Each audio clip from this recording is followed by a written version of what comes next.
All right, we've reached part 3 in our Future Human series, which is based on the book with Lee Harris and I, where I interviewed the Z's, the book called The Future Human. And there are so many more subjects to cover that I'm going to go ahead and kind of pick and choose a few of them that I think are really pertinent right now for all of us. One of the things that certainly is the bane of most of humanity are human relationships. And it's understandable because right now, all of us are being asked to step into a little bit higher way of being to match the prevailing consciousness that I spoke about in the previous 2 commentaries.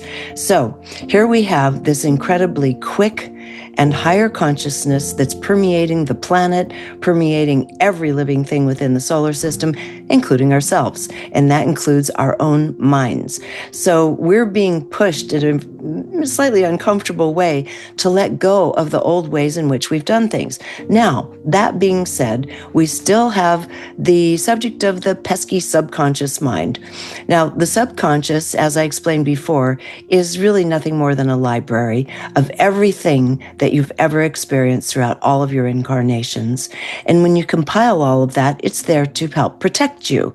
That's the point of it. The subconscious mind, when you incarnate into a human body, is to help you survive. But what happens is it's recorded every single slight, every trauma, every bit of broken heart, discomfort, and so forth you've had over all of your lifetimes. So it's triggered quite easily. And we're still living very much in reactive mode rather than responsive mode. So when you meet someone, for example, there's going to be this either rush of chemicals where, yay, I've got to jump in and do this thing, which is happening more quickly now. Or there's going to be a kind of innate rejection of the person and you don't really understand why. A lot of this is coming from past lives, and I'm going to get to that in a moment.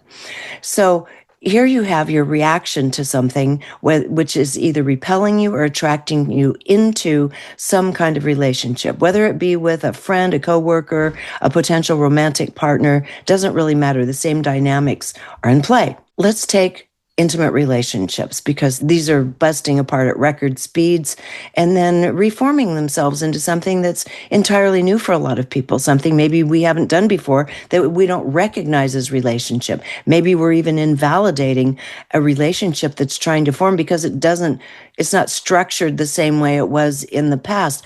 These are the keys to start really dialing into.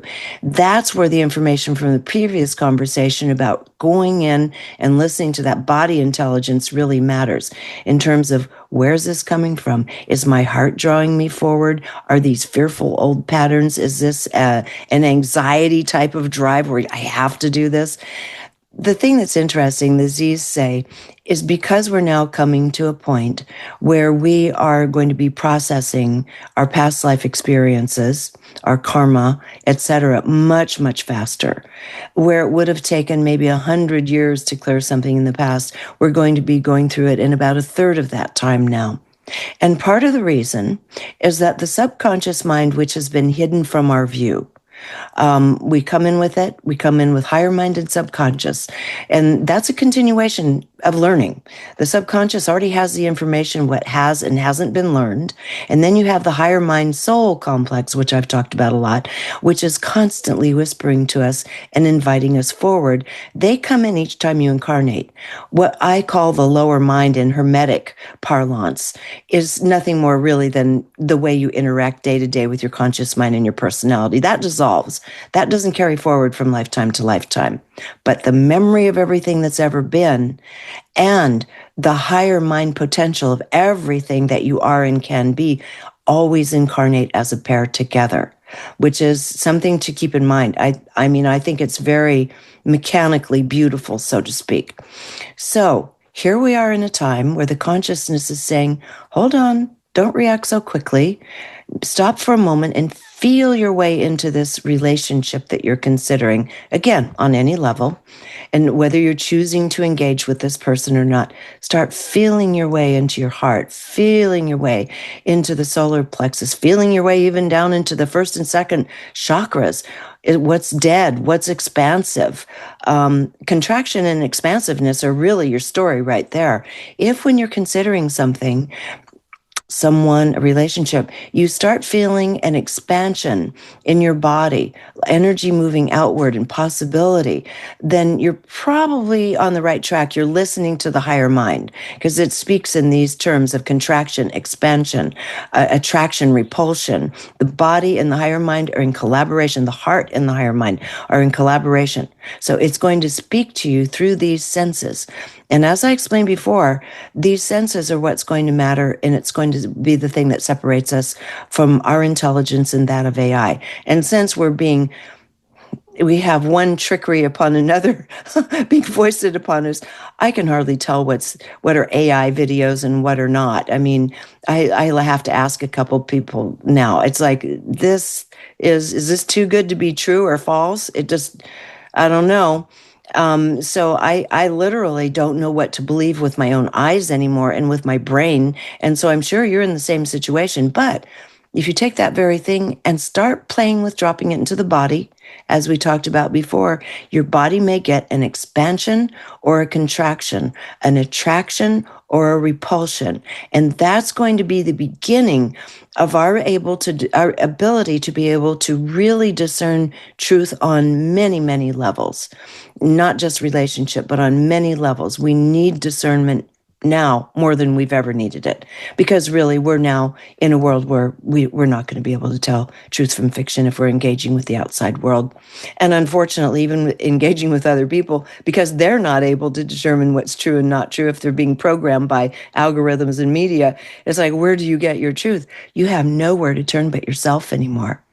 And your body knows the truth. So going back to relationships, once you have been able to discern whether you have an expansion or a contraction around another being, then you can consciously choose to respond and make a decision. Yes, I'm going to move forward. Now, if you go ahead and everything is quite exciting in the beginning, in the case of romantic relationships, quite juicy, you feel this attraction, this expansiveness, and you start getting to know each other a little better. And then some kind of corruptions in the file, as we can call it, start showing up, and you start feeling like, ow, that's not what I thought I was in for. And you end up in a messy affair, a nasty breakup. The Z's are saying, be kind to yourself and other, and be patient, because your original expansion to move toward, the nudge to move toward something, it doesn't mean it was wrong. In fact, they said this is the time of clearing karma. So we could find ourselves in extraordinarily messy situations now because it's time to clear those things. We don't have time to pussyfoot around and take 3 or 4 more lifetimes to do it. We're processing a lot in this one lifetime. I know I am. I've processed so many relationships in this lifetime, and I'm still going. The expansion contraction thing is still working. So if we do that, they said, understand that many of these where you feel a big expansion or a big attraction to begin with, that this has been arranged prior to our birth. The soul has already contracted and arranged to be able to encounter this being or a being with a similar frequency of this being in this lifetime, so we can bring this to the fore, start reacting after the attraction starts dulling a bit, reacting to things and seeing, no, I really am not comfortable with someone trying to direct my mind and my life and my days. I didn't think that's what this was about. It seemed so equal in the beginning, and now it's so lopsided, and I'm feeling kind of dominated and controlled. And don't ignore that. I can't tell you how many times I have ignored the red flags waving right in front of me, even toward the beginning. Because the attraction was so strong, I chose to ignore them. Is that a good thing? Is that a bad thing? I certainly got further in, and I ended up in big messes. And then I had to find my way out. And then at the end, I had to look at it and say, what did you miss? What were you unwilling to see? Why were you unwilling to see it? And what can you learn moving forward? Do you know this frequency? If you ran into this frequency again, would you recognize it? Would you be able to say, this feels kind of juicy, but you know what? I'm getting just as strong a repulsion factor. Yes, you're very cool. No, I don't need to go there. This is the level of discernment that we're now being invited to learn in this lifetime. And we're being given for some of us, multiple opportunities to learn it. Are you a person that gives your power away to others simply because you have a lot of compassion? So you buy every story, every little victim story that comes along? Are you a savior? So all of these things draw us into relationship. We all know this. And the Z's are saying, don't beat yourself up. By getting down in the mud, rolling around, and getting really dirty in this lifetime, that's when we can emerge and start asking the questions I just mentioned a moment ago. And then starting to find real, a deep well of truth in ourselves. Like, God, how many times have I done this? What did I think I was doing? How come I give everyone the benefit of the doubt before they prove themselves? At what point do you start really using your body and your mind to begin sensing what is the right path for you? So we're being invited into big messes, and they're saying this is by no means a failure.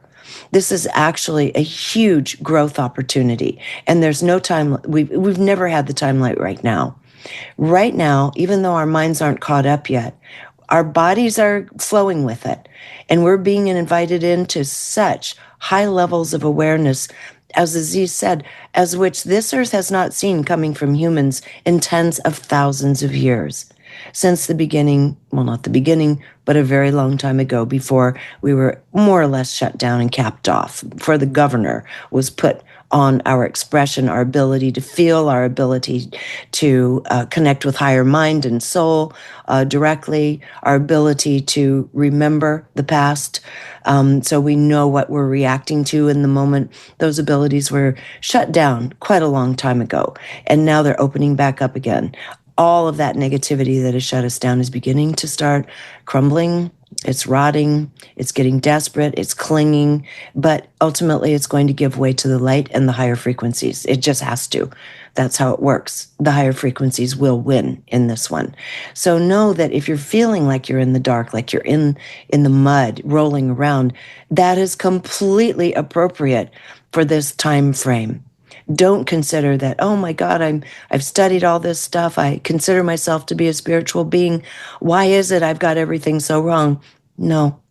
If you're now in the mud and you take a shower, wipe it off, and you start asking those questions I mentioned a little bit ago, what attracted me in? Why didn't I see the red flags? I saw them. Why didn't I listen to them? What did I think I was going to gain from this? What do I recognize as a pattern? All those questions, this is the time, this is a lifetime to begin asking those questions in earnest and living by them. You can't say, oh, well, that's just who I am, and just plop into another experience just like it. Now, that would be a waste. Getting dirty is not a waste. Doing it again and again because we refuse to look at the parts of ourselves that are yet unhealed, that's kind of a waste of this energy and this time right now. So I want to move on to the rest of it. And that was a moment ago I talked about how a lot of this is coming from past lives, other lifetimes. A lot of the relationships, if not most of the relationships we're being drawn into, are either a direct reflection of past life connections or of past life connections to a similar energy and a similar potential lesson. Doesn't have to be the exact same person, but it has to vibrate the same and offer the same potential for either experience or learning. It can be for joy, okay? But right now, we're also letting go of a lot of stuff. So oftentimes that means kind of tripping through some of the old karmic stuff. Once again, kind of until it's done and dusted, so to speak. In this search, many of us have gone into past life regression, past life experience. And some of it is just fantastic. I mean, I've paired up with Sarah Breslin Cosme on a lot of her past life regression experiences, which is starting to unearth our historical past collectively. And I'm a really big believer that the only way we're going to piece together our history is through the work of the great sages, their memory, their writings, through the work of bold archaeologists who are willing to say, that looks more like 100,000 years old than 5,000. That's tough because it puts their reputation at stake, but they're doing it. So you have bold people in the field of archaeology that are digging and coming forward and saying, this piece does not fit. But it does fit if you look at it this way. And bold people who are digging deep into the past, into ancient texts, saying, well, you know what? It actually does make sense that this population moved from here to here when you consider there were always flying vehicles. All you have to do is turn to the Vedas and understand flying vehicles, even the Bible, have been around forever. It's not a new technology by Wilbur Wright. That's just a recent iteration after it was lost and taken away or whatever, and now it's back. But we've had very sophisticated technology in flight, both from our own endeavors and from our own technological inventions, and also from the participation of other species landing on this planet. So just being open to the notion that when things end up far away from where they should be, the same language from 10, 20,000 years ago that has no business being on opposite sides of the earth, understand there's always been movement. There's always been the ability to move people, groups of people, and artifacts around the planet. So that's one of the ways in which I really appreciate the uncovering and putting together the pieces of ancient technological stories and what we're experiencing today. But I've kind of gone a little tangential there. It's just a thing I love. So Sarah and I get together and I interview her, and we also share privately some of our own past life experiences, because I also used to take people into past life regressions when I had a hypnotherapy clinic. So I'm a great appreciator of all of this. But as the Z's are saying, you can look to past lives and get a hint at why you're reacting to something the way you are, so boldly and so profoundly and immediately. And you go back into a life and confront someone and say, I see what happened there. Now I get it. I couldn't handle it then. And you can start healing it now. The one thing that the Z's are saying is once people start down that path, oftentimes we start looking at that life through the lens of who we are now. So I'm looking at a life from hundreds of years ago where I may have been a French door-to-door carpet salesman, but I'm trying to experience that memory through the mind I have now. That doesn't work. They said every single incarnation, you bring a completely different template of personality traits forward. Now, these are probably called upon and borrowed from many other previous times, but still, you uniquely put together a portrait, a personality, which is an ego, is the collective of everything that you have assembled that you're functioning through. You put that together for a given lifetime to be able to use to experience what you've come to learn or experience.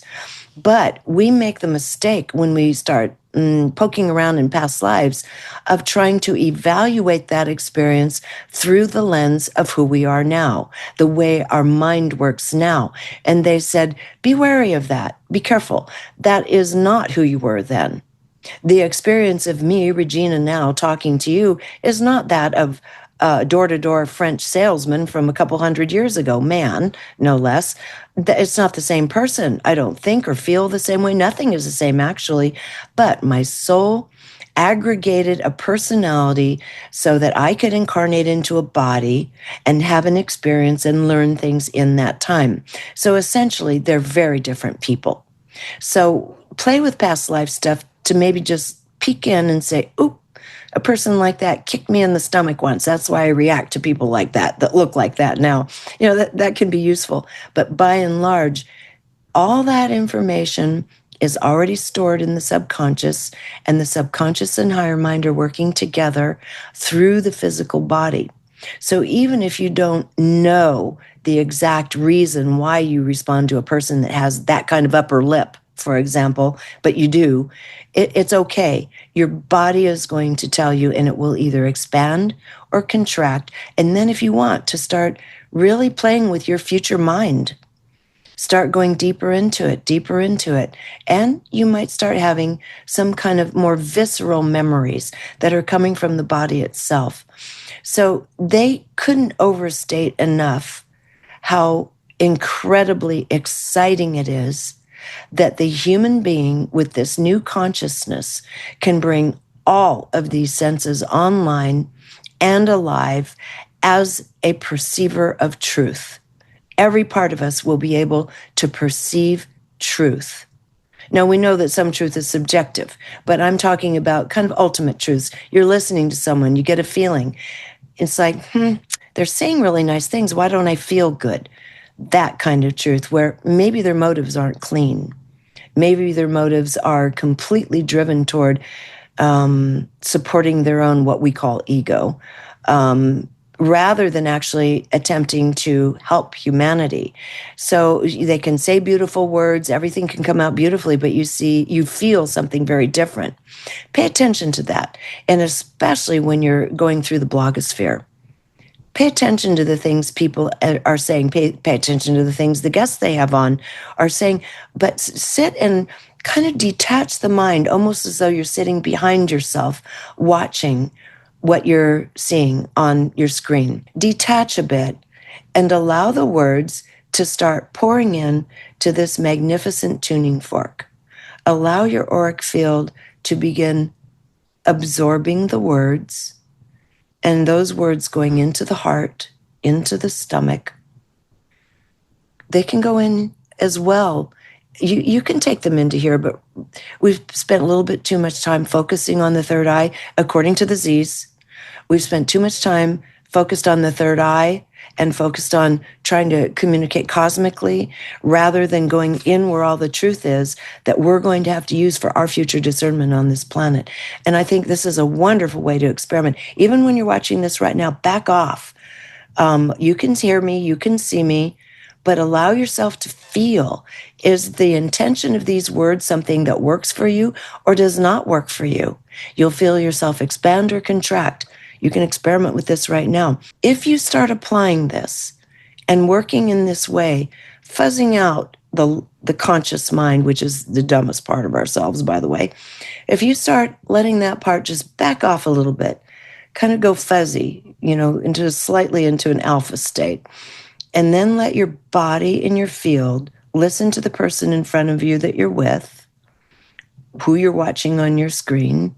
If you're at a live event, watching a presenter, whatever it is, observing life, you can use this time as the great experiment, because this is the time of the great experiment, which is crossing over from a left brain, conscious mind society, which has been in motion for thousands of years now, into a heart-based, body-based intelligence system with all of the senses alive. Now, this has some incredible potentials. Interviewing Christopher Beisch in his book, which I believe I also did a book club on, which you can check into if you subscribe to my Patreon. He was talking about it was, I think, 73 days straight on LSD, which was blasting him out of his body, blasting him out of the cosmos to the mind of God. That's where he was going. But along the way, what he saw was the future human as well. And one of the things he saw is that the senses start expanding in ways we can't conceive of. And the Z's have said the exact same thing. We're just beginning to utilize our senses. Here we think that we're just sensual beings and we're being driven by the body in the material world. Yeah, in a denser sense we are, in lower frequency sense we have been.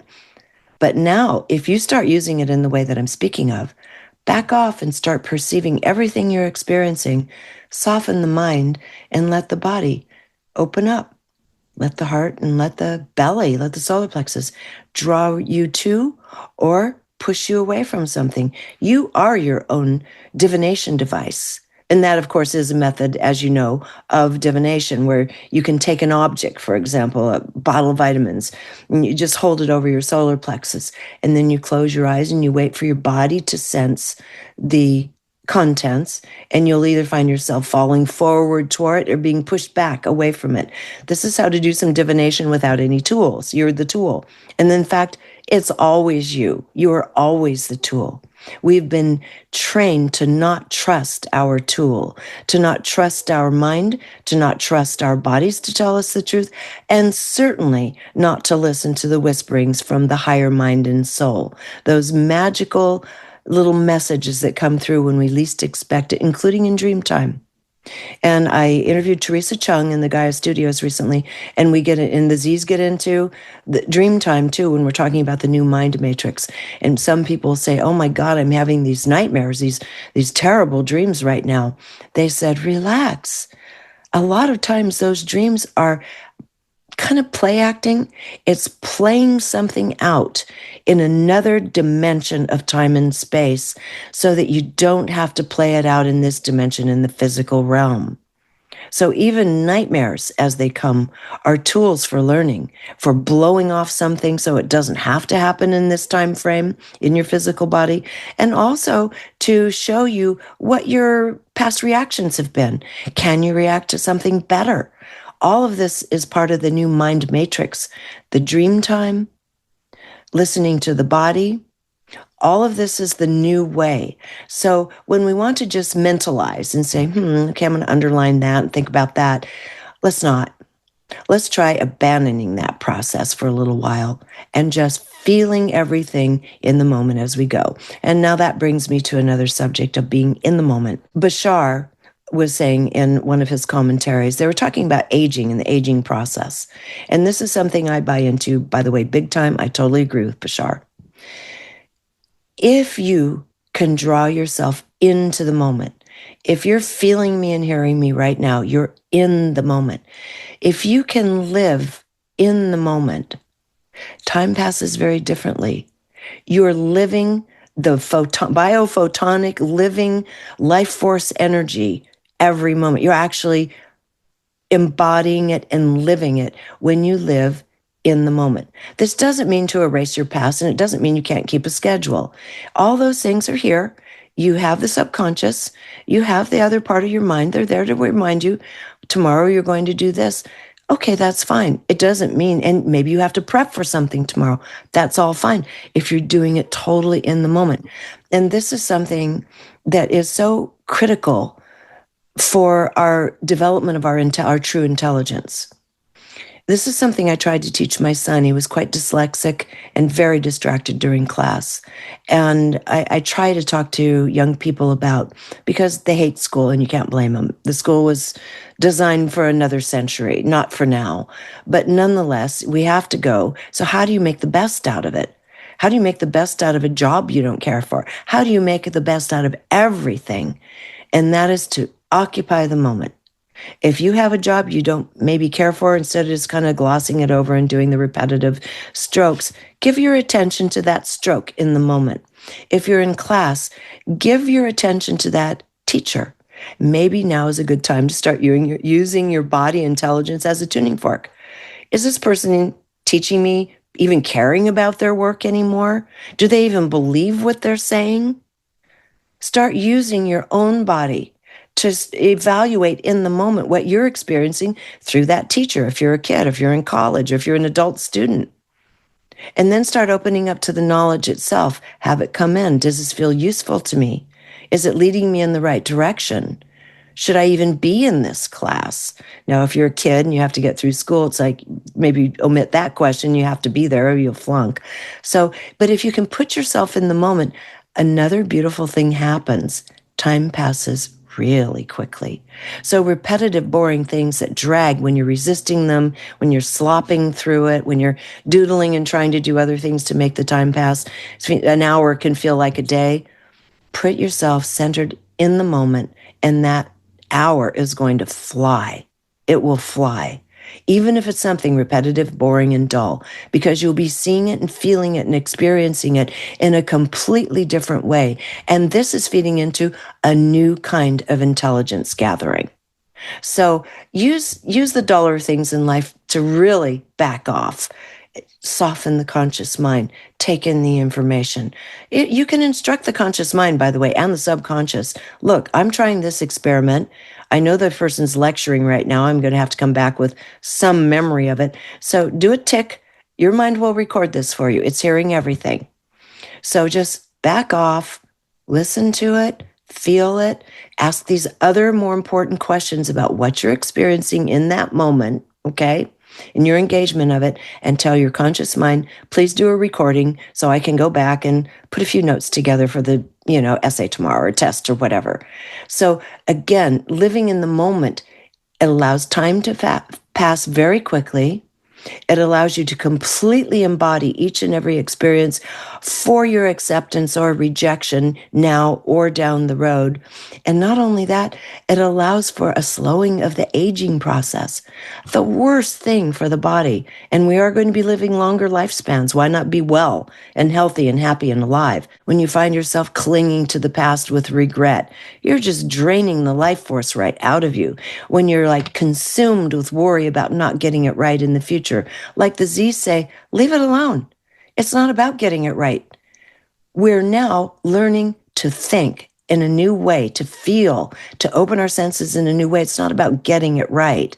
So experience it completely and then let it go.